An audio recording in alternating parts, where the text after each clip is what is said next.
Satu lagi Bu Rita terkait Abraham ini.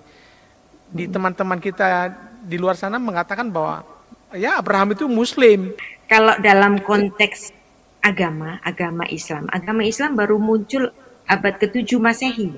Kekristenan muncul pada awal Masehi. Dan kemudian Abraham itu 2000 tahun setelah kira-kira masa generasi pertama, manusia pertama, itu 2000 tahun. Dan artinya di sini Abraham mendahului bangsa Israel, Abraham mendahului kekristenan, Abraham mendahului agama Islam. Nah, kalau dianggap Abraham itu beragama Islam, tentu saja timeline-nya beda. Ya, misalnya kayak begini. Saya tanya, apakah Gajah Mada itu orang Indonesia? Apakah Gajah Mada orang Indonesia? Saya bilang Gajah Mada itu kalau ditanya seperti ini, konteksnya berbeda, timeline-nya berbeda. Karena Indonesia belum ada. Baru muncul ketika Insinyur Soekarno dan Hatta itu menyatakan proklamasi kemerdekaan itu negara Indonesia kan. Jadi apakah Gajah Mada itu orang Indonesia? Timeline-nya beda. Nah, apakah Abraham itu beragama Yahudi? Enggak. Justru Yehuda itu adalah cucu dari Abraham. Ya, cucu buyut bahkan, ya kan? Nah, juga kekristenan baru muncul pada abad pertama Masehi, apalagi Islam. Jadi ngeklaim bahwa Abraham beragama Islam itu tampaknya bukan jauh sekali. Ya, timeline-nya beda. Gitu. Ya, ini lagi-lagi walaupun agama Yahudi, agama Kristen, dan agama Islam itu dianggap sebagai satu golongan agama Semitik atau agama Ibrahimi. Tetapi Abraham tidak beragama Yahudi, tidak beragama Kristen, juga tidak beragama Islam. Ya. Tetapi kita semua mewarisi keimanan Abraham. Sebagai yang kita kenal sebagai bapak orang beriman ya. Bapak orang percaya. Abraham tidak beragama Yahudi, tidak beragama Kristen, juga tidak beragama Islam. Ya. Juga tidak beragama Islam. Ya. Mari kita luruskan kegagalpahaman Rita Wahyu soal Islam.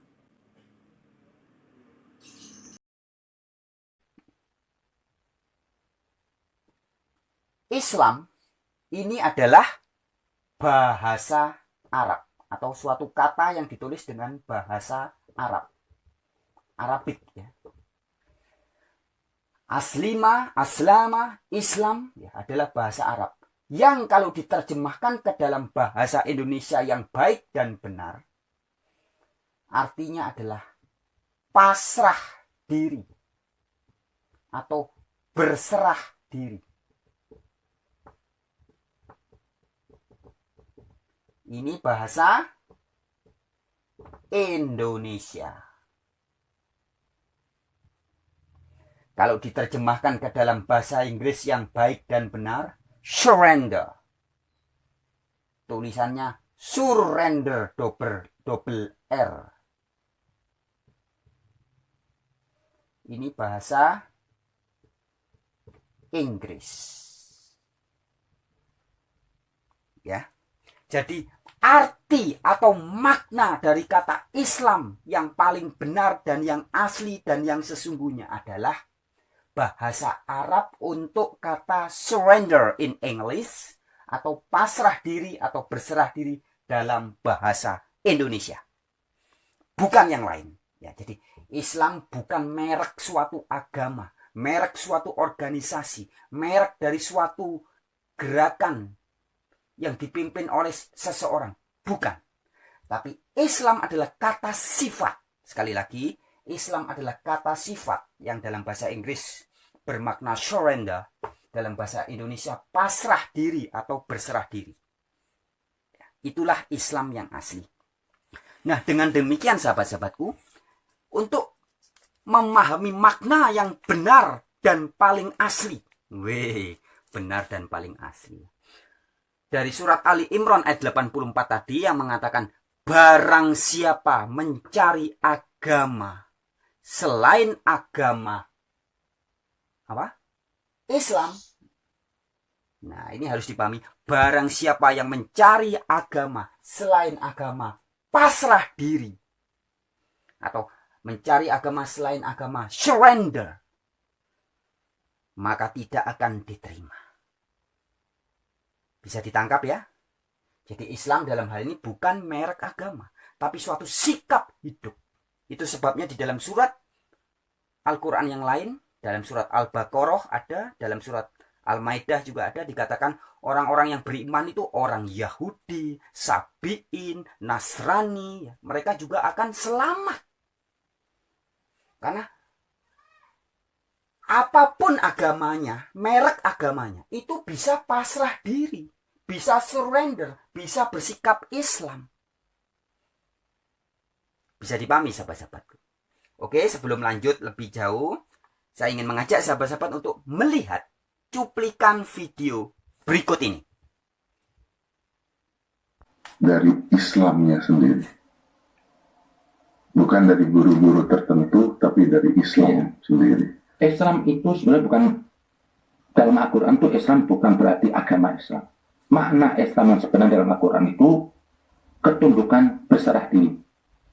Itu apa? Mau mengikuti kebenaran, kebaikan, dan mau menolak kebatilan. Siapapun yang mengikuti kebenaran dan menolak kebatilan, Itu dia Islam. Islam. Dia Islam. Ini perkataan dari Nabi.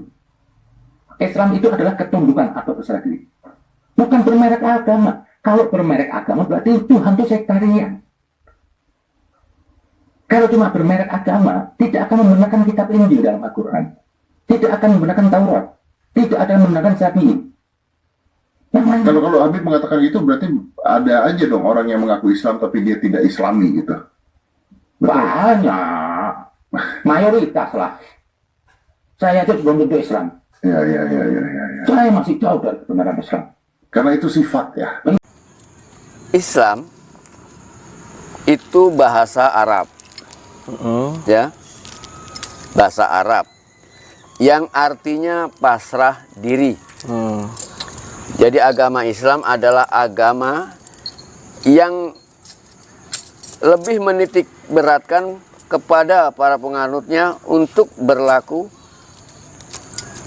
pasrah diri. Atau dengan kata lain, pasrah diri adalah merupakan esensi dari ajaran yang ada di dalam tuntunan yang disebut dengan Islam, atau dalam bahasa kitanya yaitu pasrah diri. Kalau kita baca di dalam Quran bahwa Tuhan menurunkan agama pasrah diri ini, itu mulai dari Adam, ya, mulai dari Adam hingga Muhammad, katakanlah seperti itu. Ya. Jadi pada hakikatnya semua agama yang pernah turun itu membawa pesan yang sama, membawa peringatan yang sama, yaitu titik yang paling tertinggi adalah pasrah diri. Islam itu bukan hanya ajaran yang datang bukan hanya ajaran yang datang atau dibawa oleh Nabi Muhammad saja. Tapi Islam atau agama pasrah diri ini sudah dibawa mulai dari semenjak manusia pertama. Adam tuh yang Ya.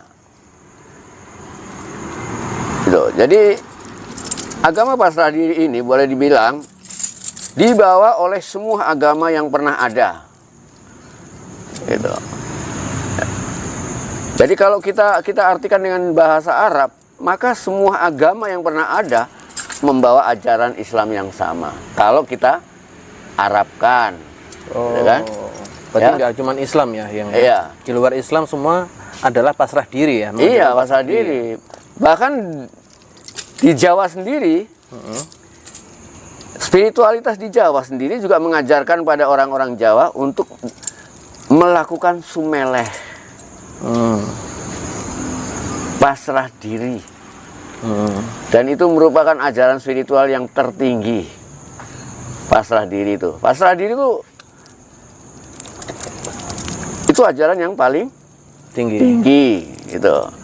Yang dibawa oleh semua agama yang pernah ada. Gitu.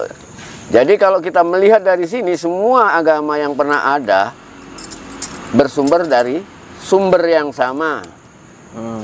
Dan mengajarkan hal-hal universal yang sama. Ya, itu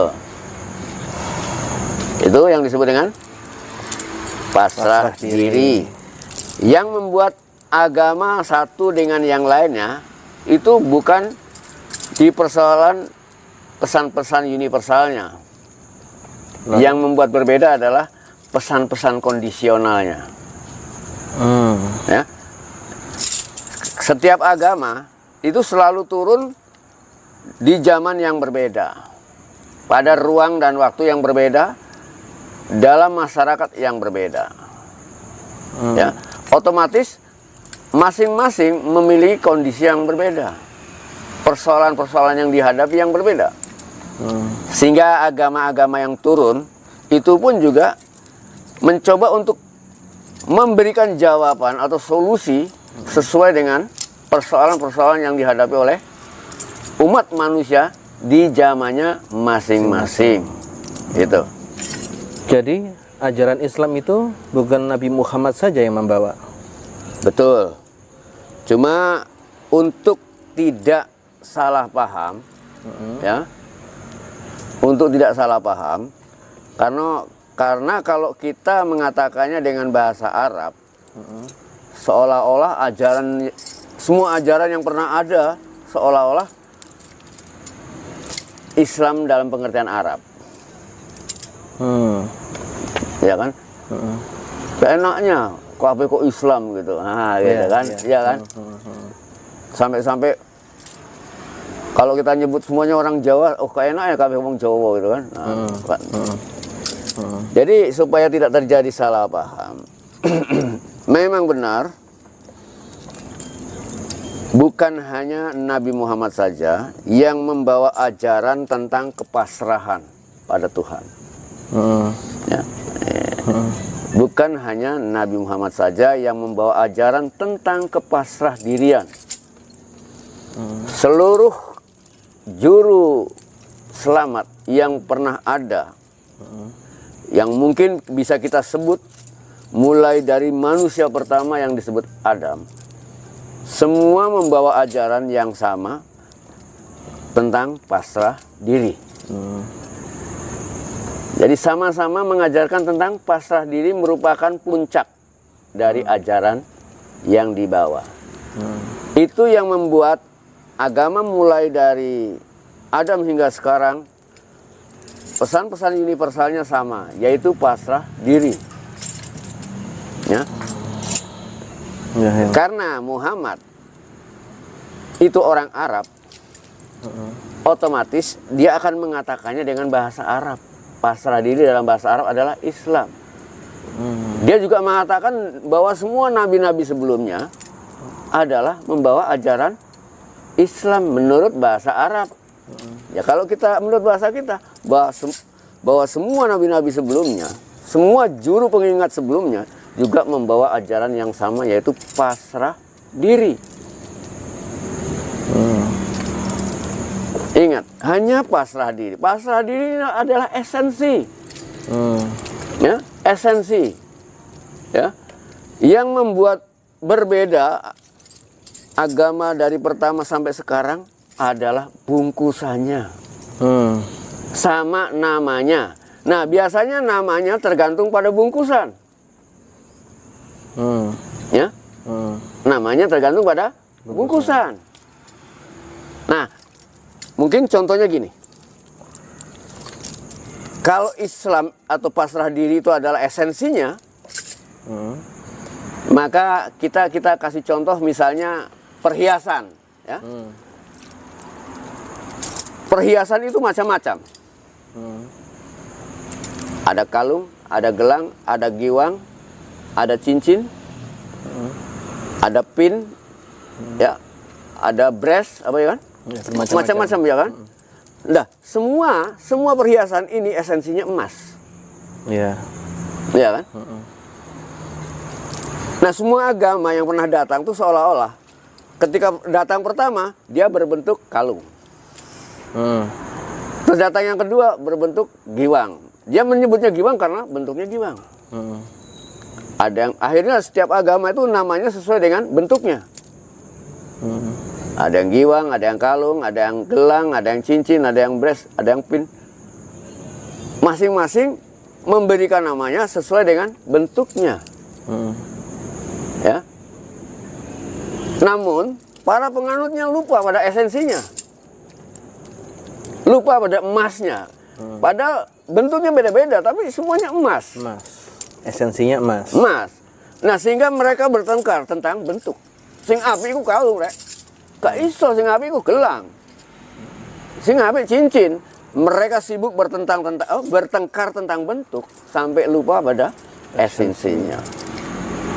Kenapa mereka sampai nggak tahu esensinya? Ya karena sibuk dengan nama dan bentuk. Sehingga mereka nggak tahu kalau isinya adalah emas. Gitu. Ya? Gitu. Mereka nggak tahu kalau isinya emas dan sama. Nah, kemudian ketika Nabi Muhammad datang,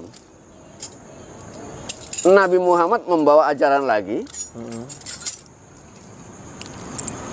Tapi Nabi Muhammad tidak lagi memakai nama bentuk. Lalu dia menyebutnya sebagai agama emas. Ya. Akhirnya keluarlah agama emas ya. Emas. Pemahamannya. Ya, emas, gitu kan?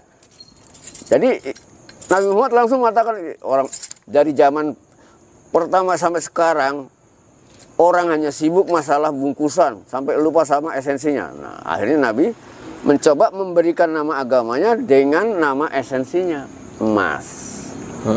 Ya. Namun celakanya para penganut ajaran yang didakwah Nabi Muhammad ini, yang Nabi Muhammad menyebutnya emas, mereka menyangka emas adalah nama dan bentuk. Nama dan bentuk. Padahal itu esensi. Nah ini, akhirnya yang nggak jauh beda dengan kasus-kasus yang pernah terjadi sebelumnya. Kenapa sampai dia? Ya karena dia menganggap bahwa emas pasti namanya. Kalau ada namanya pasti ada bentuknya. Itulah keterikatan terhadap bahasa seperti itu. Nah, jadi kalau kita berbicara tentang tadi dengan metafor perhiasan, agar kita paham semua agama itu sama, esensinya sama-sama emas. Yang membuat berbeda adalah karena bentuk dan namanya. Perbedaan bentuk dan nama ini kan tergantung pada kebutuhan zaman. Oh, di zaman ini yang ngetren kalung. Zaman ini yang lagi ngetren, yang lagi laku apa? Ini. Tuhan itu ibaratnya ingin menawarkan tuntunan. Tapi juga dia tahu bagaimana menawarkan tuntunan pada setiap zaman. Setiap zaman punya selera. Ya kan?